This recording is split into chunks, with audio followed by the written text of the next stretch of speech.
Dear students, today we are discussing the one of the various important aspect of genetics, that is symbolization of traits. As you all know, that traits means characters. So when you are studying genetics, you just find out that for the tall, for example, there is written capital T. For the dwarf, we are again writing small d. So how we are symbolizing the traits, this is one of the very important aspect. So we will discuss it today. Now, the trait is a character of the individual, for example, the color, shape, height, and all the other aspects. Each trait is presented through a gene. Now, we will learn today how we can define the gene for a trait. First of all, just find out whether the trait is dominant or recessive. How you will find out? Now, come to the important point that when you are studying genetics, then you are dealing with the population. How you will find out the dominant and recessive trait? Each character which is present at the maximum frequency. For example, in a field, we are having 100 plants. Out of all these 100 plants, 98 plants are having red color of flowers, and only the 2 plants are having white color of flowers. So what I mean to say, the character which is present at the maximum frequency means red color is present in 98 individuals. So this is called as dominant. And the 2 individuals are having white color of flowers. This trait or this character is called as recessive. So you just learn out what is the dominant and what is the recessive. Now, each trait is present in its 2 form. We are taking the example, the very common example from the Mendelian inheritance, that is the length of the stem. It is easy to understand and you will find it in your books also. Each trait or the character is present in 2 forms.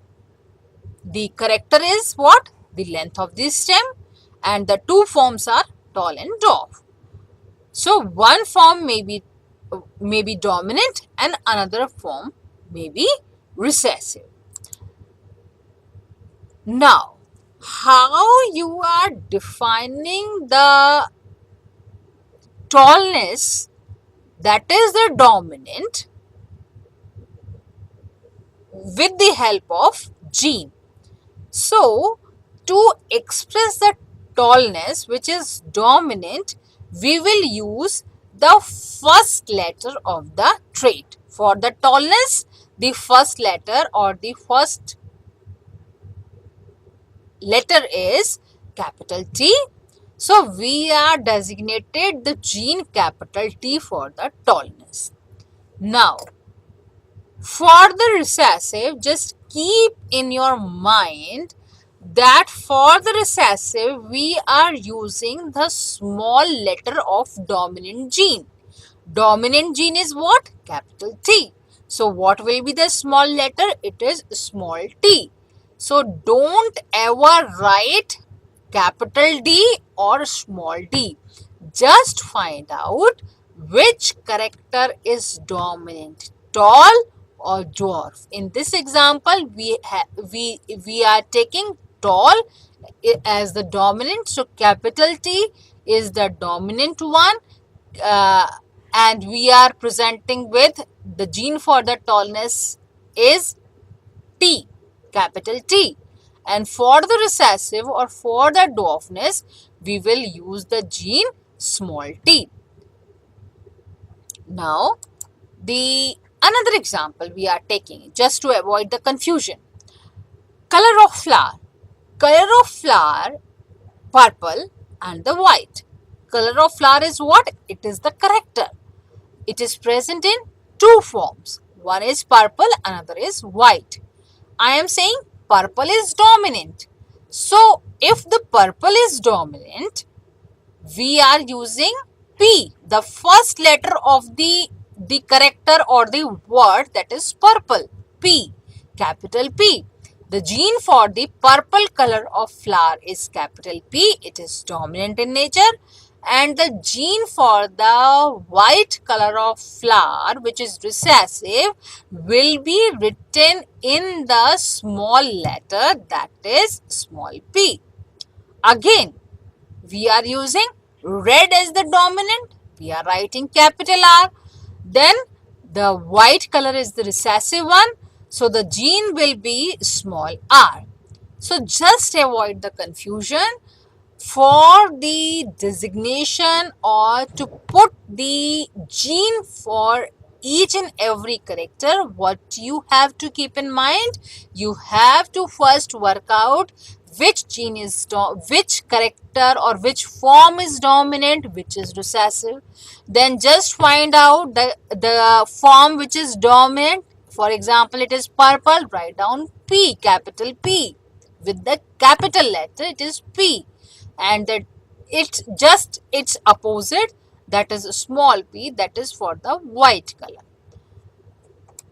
Now, there is the another aspect in genetics we use, that is wild type or the mutant types. As we discussing that the dominant and recessive, wild type or the normal type means which is present at the maximum frequency, and the mutant type is which is very low in frequency or the least frequency of that trait is present, will be called as the mutant one. So wild type trait or the normal type of trait, both are the same thing. Mutant, we can say the character which is present at the least frequency in a very less amount is called as the mutant trait. Mutant can be dominant or recessive. When we will discuss the another topic, mutation and the mutants and mutagenesis, in that particular topic we will discuss the dominant and the recessive mutants. Right now I am just telling you that the mutants are the dominant as well as of recessive type.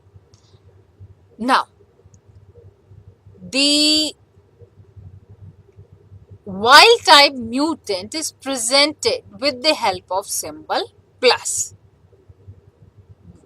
We are using the symbol plus in the mathematics, this is the same symbol. Wild type, this is the normal type, and the mutant depending on trait with superscript plus. Now, for example, there is color blindness in humans is the recessive trait, that is the wild, that is capital C or C plus. C superscript plus, there is a confusion, you just don't follow this line. We are having the wild individual. Wild, whether the wild will be written with the capital letter capital C or with the C, small c superscript plus. The mutant which is recessive in nature will be written with the small c. Now just I am repeating once again, there is a trait that is color blindness which is present in humans. The individual is not able to identify between the green and the red. The symbolization for the color blindness, again I am saying color blindness is the mutant characteristic, it is the recessive one. So I am using small c for the mutant. And for the wild type, I am using capital C or small c superscript plus. It means this c superscript plus is showing that the individual is wild in nature. If the mutation is dominant but obvious, wild will be, you can write down, this is the another example. I am taking the example, a simple example with A and B. If there is the dominant mutant, so in the previous one, color blindness, we are writing a small c, but here we are writing mutant with the capital A. But for the wild, we will write with the capital A superscript plus. So this is the way in which we can predict the genes for each and every characteristics. I hope you will find it very much important, and this will certainly help you to study the various aspects in genetics. Thank you very much.